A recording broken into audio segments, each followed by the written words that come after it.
जो टूट जाता है कभी कभी वो बना रहा होता है तुम्हारी नई पहचान।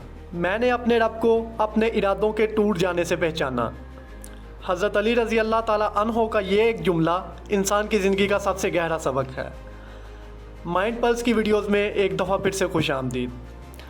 नाजरीन, हम सब के प्लान्स होते हैं, ख्वाब, गोल्स और टाइम टेबल्स होते हैं, लेकिन कभी कभी ज़िंदगी हमेशा उल्टा चलती है। वो जॉब नहीं मिलती, वो रिश्ता नहीं बनता, वो मंजिल दूर होती है और हम कहते हैं मैं फ़ेल हो गया।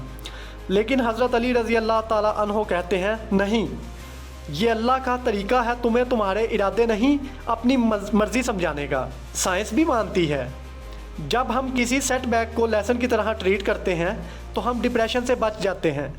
ये कहलाता है कॉग्निटिव रीफ्रेमिंग, जो साइकोलॉजी का पावरफुल टूल है। इस्लाम ने ये 1400 साल पहले सिखा दिया था। जब कुछ टूट जाए तो सिर्फ ये सोचो शायद अल्लाह मुझे बचा रहा है किसी और मुसीबत से। शिकायत बंद करो, तवक्कुल सीखो। किस्मत समझ में नहीं आती, ईमान में आती है। अगर ये बात दिल को लगी हो तो माइंड पल्स को सब्सक्राइब करो। यहाँ सिर्फ सोच नहीं, रूह भी जागती है, अकल भी और यकीन भी। शुक्रिया।